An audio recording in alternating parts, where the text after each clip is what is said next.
In this video, I'm going to be discussing a very important topic, which I think is arguably one of the greatest and often most times misunderstood topics in regards to faith, and that is the teaching of Christ.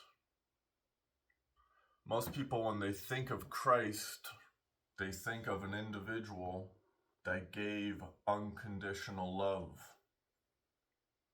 What is unconditional love? What does it mean to love unconditionally?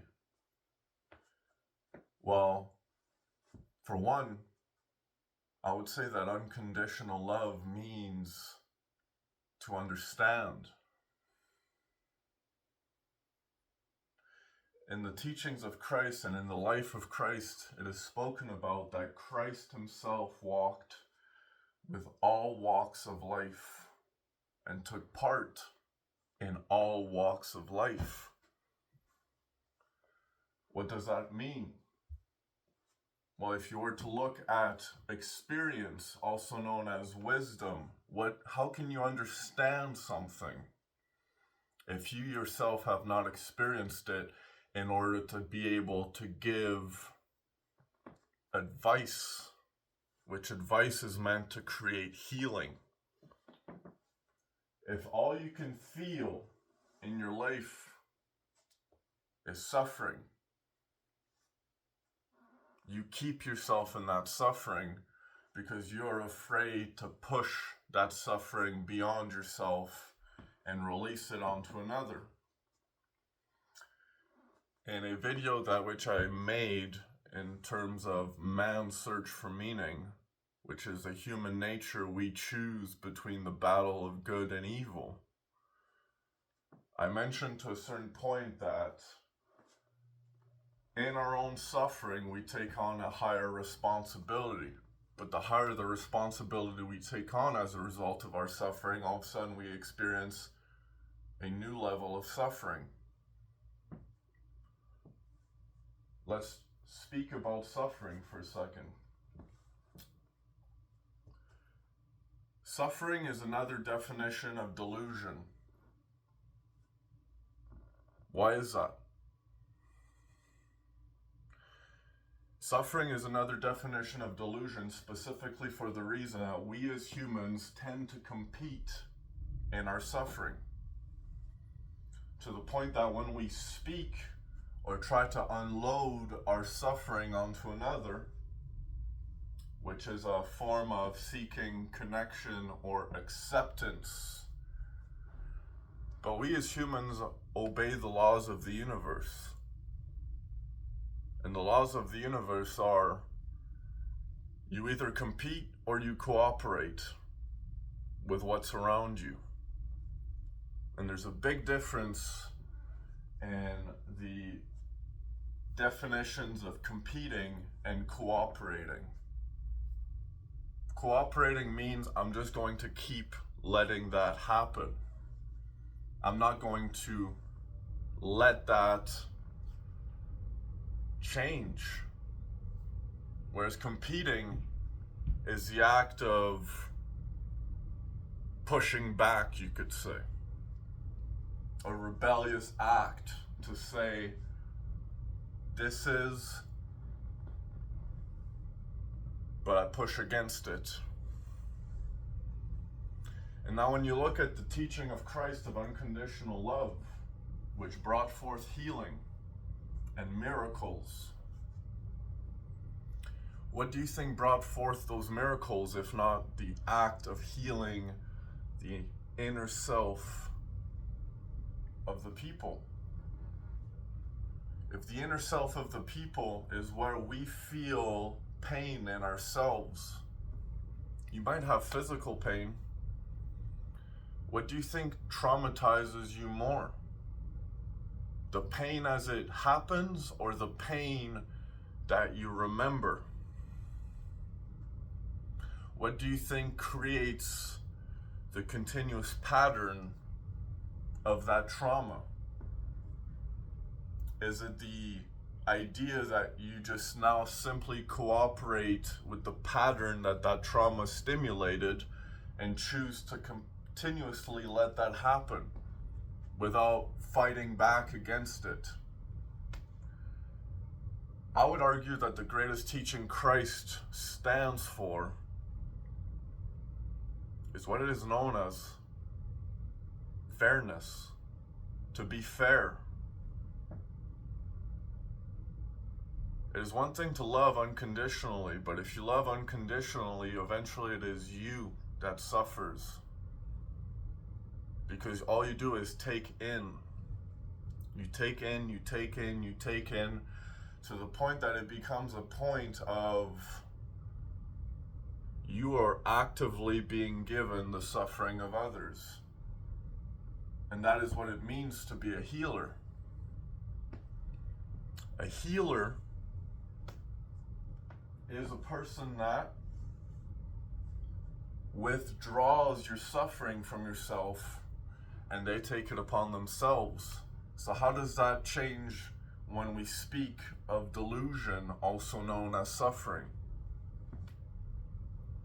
When you look at delusion, or the act of suffering, and the idea of communicating our suffering,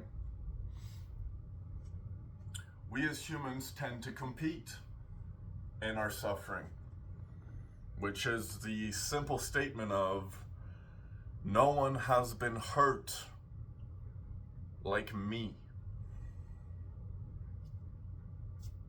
Okay, great. How's your life now? Well, not very good. Why is that? Because you were never fair. You never decided to put a boundary. That is what it means to be fair. There's a line that I am drawing, and I'm not budging beyond that line. When we look at the idea of leftist ideologies, which is oftentimes now saying that the true meaning of Christ is unconditional love and that we should just let everything slide, that there is no consequence. But who is punished as a result of this teaching that there is no consequence? It is not the others. It is you, the person that suffers as a result of not being fair. And the moment you learn to be fair is the moment you begin to heal. The moment you can draw a boundary in your experience, whether it be in conversations, conflict, relationships, friendships. The moment you can draw a boundary and create fairness, which is, you do not get to move me beyond this. Because if you continuously move me, I take in. And the more I take in, the more I take in, the more I take in, eventually it bottles up so much that that is what is the weight of the cross. The burden. In the story of Christ, when you look at He died for the world's sins, He died for humanity's sins. Why do you think that is? Because every single person that Christ ever came across, every single person that Christ Himself came across through all walks of life, they put their pain and suffering, which He healed them from, and took it upon Himself. And it became the cross that which He died on. It became the cross that was His punishment. But 3 days later, He was reborn. What would you say Christ would do after He was reborn? He suffered wounds. He was brutally lashed. And he was specifically crucified in points that affect the way he could touch the world. From the feet touching the ground to your hands being able to touch that which you love. And he was punished with a crown of thorns to make him feel, as you could say, an idiot, is the punishment the Romans mocked him for believing he was in fact the Son of God. Do you think Christ would be fair from that point? I would say yes, because that is what Christ would teach others in order to heal. After Christ's crucifixion, he continued to live. But how long did he live for? Or is the Spirit of Christ simply the metaphor that which we need to learn as people?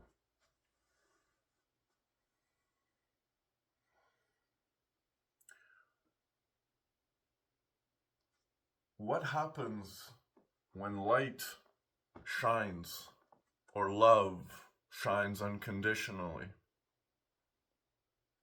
When light or love is given unconditionally, that means it never stops moving forward, which is a fundamental teaching of Christ. No matter what Christ was faced with, he never stopped moving forward, and his love and light spread throughout the entire world. Yet he was condemned because people did not understand, why did he love that way? Why did he understand that way?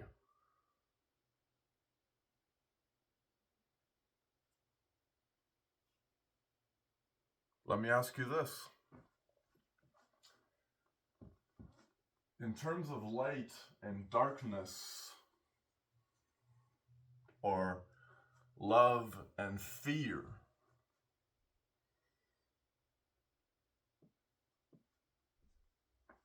if you love something so much so, it becomes afraid of you. It has the notion of when someone is too nice, people think there's something wrong with them. They think that person hasn't been through enough to make them turn or corrupt. How would you say light travels through the universe? Why is light visible? Any particular light source. What is the primary function that causes light to shine? It burns. Light burns darkness in order to shine through it.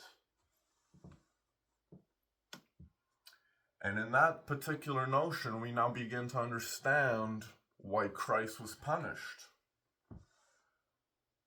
Christ was punished because those that he encountered were healed to the point that the fear in themselves from their trauma, that which he tried to heal them, or he immediately healed them. If I heal you to a point, it is now up to you to continue that healing, to continue that path. But in your fear of your predetermined patterns, how easily of a person are you to return to your downward spiral, back to the darkness? Patterns of trauma create fear. They create evil, because in the feelings of fear is how we act in evil. And the feelings of love is how we act in goodness. And most people think that people that have been through a lot will result in becoming bad people. People think that people that haven't been through enough will be good people. In that paradox, let's change the perspective for a second. If you haven't been through enough, you will be a bad person. If you have been through a lot, you will be a good person. Why is that? If you have not been through enough, you cannot differentiate what is good from bad. So you tend to act in a negative way. You tend to be pulled towards a negative way. If you were to look at energy, for example, which is positive and negative,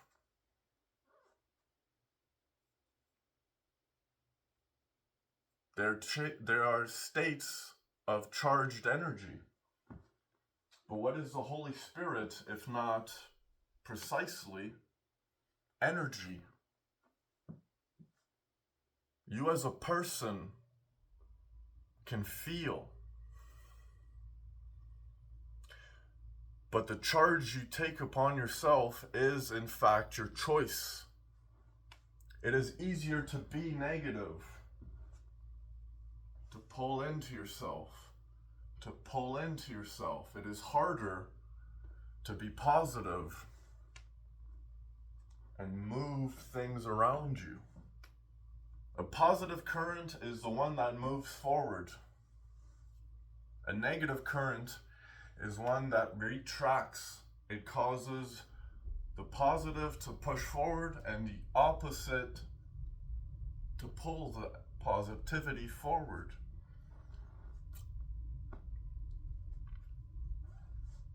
Now let's imagine light, for example. Light is a positive energy. Darkness is a negative charged energy, which is why it does not shine. Light only shines because it burns or consumes darkness. And in the act of consuming, when we look now at the story of Yahweh, Yahweh in Hebrew was spoken to be a man that consumed humans.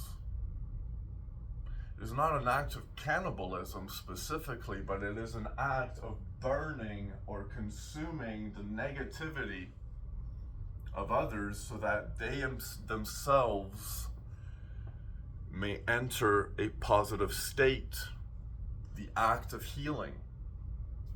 And in the act of healing, you are now faced with a choice. Do you continue to live negatively, or do you choose to now be born again? As in, transmute from negative to positive, from darkness to light. That is what the idea of being illuminated means. And that energy transfers everything in life. The moment you choose to be positive, you begin to see that the rest of the world around you is continuously burning.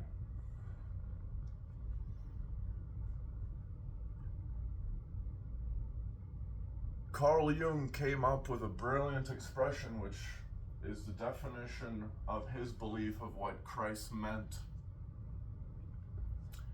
And in his study of Christ, Carl Jung came up with this particular statement.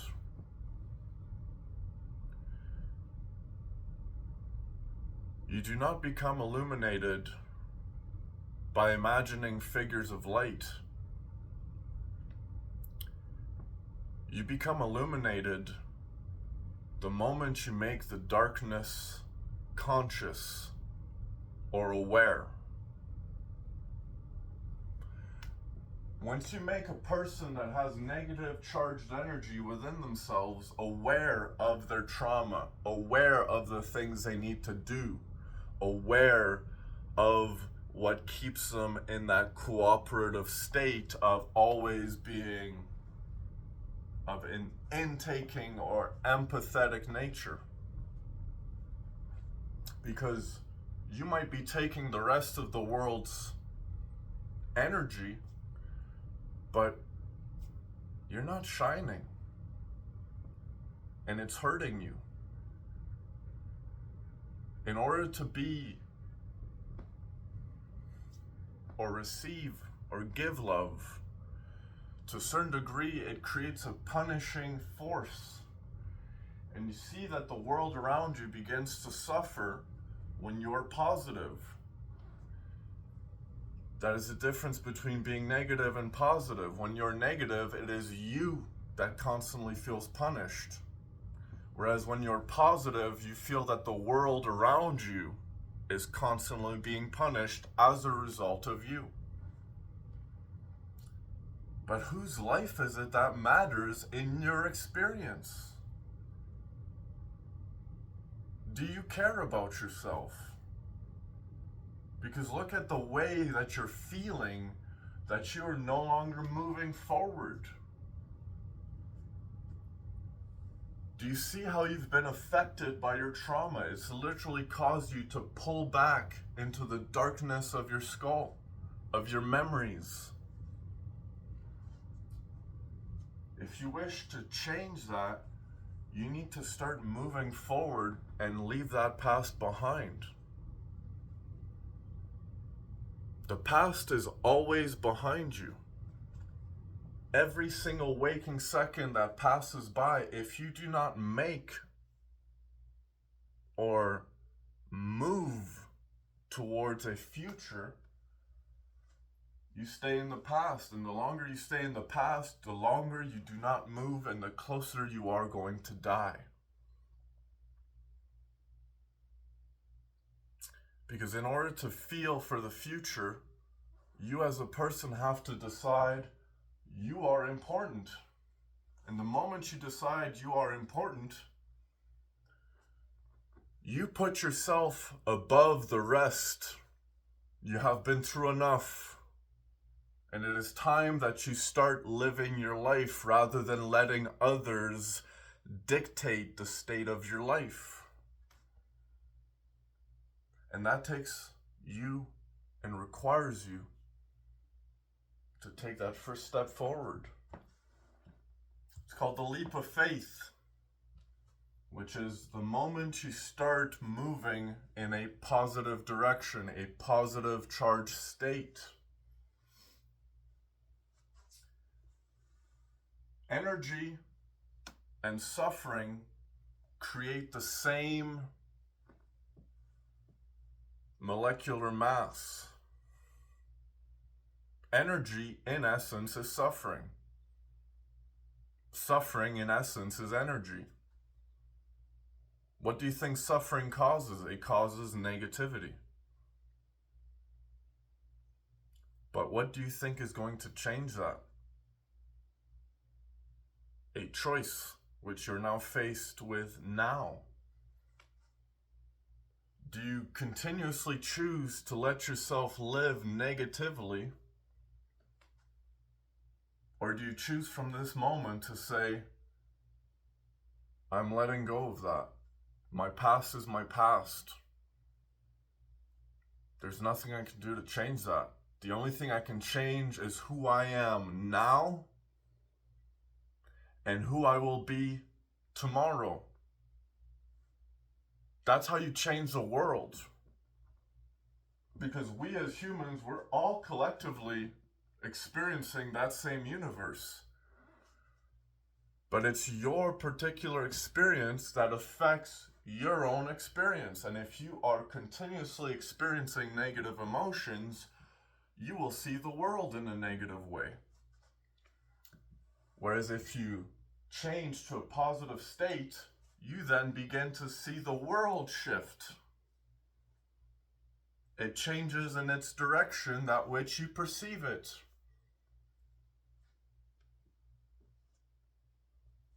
The world is a reflection of your internal state, your internal charge, whether it be negative or positive. Nietzsche claimed that God is dead.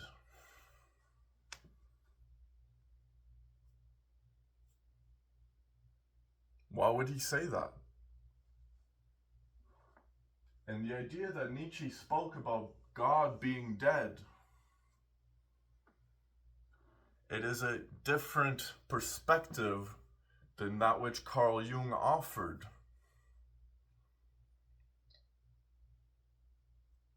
God is dead for this particular reason. That is, when Christ died, when you yourself, which we are all living in the example of Christ, that is the beauty of it. And I will get to that point in a second. But the moment you choose to let go of your past, you let yourself and your past essentially die behind you. That energy you release as if your soul came out of your body.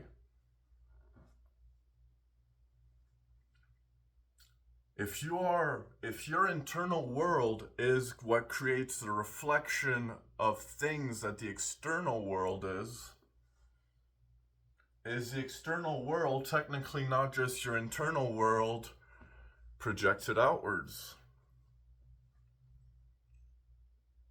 And if you're made in the image of the Creator, that means you are His reflection. And if you are His reflection, that means you are. I am. I am. The moment you start speaking, I am this or I am that, that is what you define yourself as. And that is what your life becomes. I am sad. You are sad. I am happy. You are happy. I am loved. You are loved. It is about the definitions you place upon yourself, which is the moment you move forward and let that behind you, leave that past behind you. And you see that light change. Because that energy is constantly coursing throughout the universe. You are the universe experiencing itself. We as humans and the universe are not separate. We are, in fact, a point of experience inside the universe.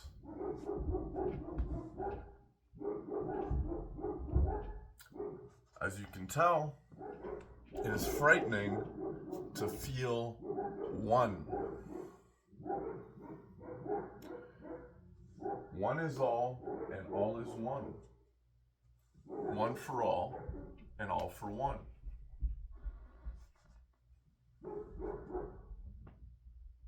Now, back to the fairness thing. Do you think it's fair to you to let these things continue to happen to you? Do you think it's fair to you for you not to live your life because you continuously are letting others affect you? At some point, you have to draw a boundary. And if you don't draw that boundary, which is the boundary that you draw, as in from this point on, the past stays there. It is always behind you in the dark. And once you draw that boundary, you begin to see that everything in front of you is what you see you move forward to. You have to change that pattern of energy. Because if not, imagine that the moment you experience trauma, you begin pulling further and further and further and further into the darkness, that which is behind your 180-degree peripheral. And you are no longer moving forward towards that which is illuminated.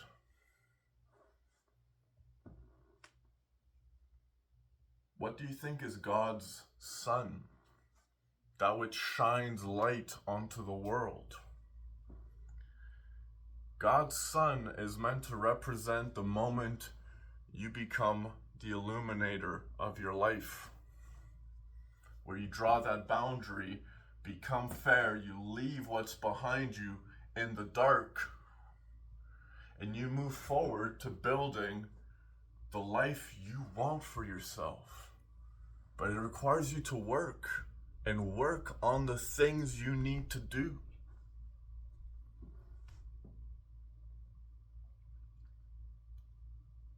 It is not an easy road.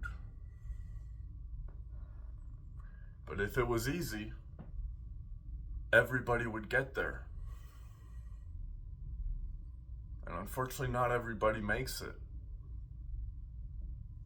At the end of the day, you have to live your own life, because nobody else is going to live it for you. Be the hero of your story.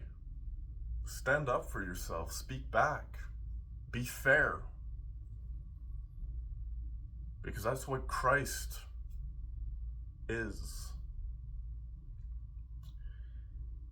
In French, in order to say I am, you would speak je suis. Je suis. I am. Je suis. Sounds like Jesus, doesn't it? To say I am. When God reveals himself to Moses, when Moses asks, "Who are you?" God responds with, I am.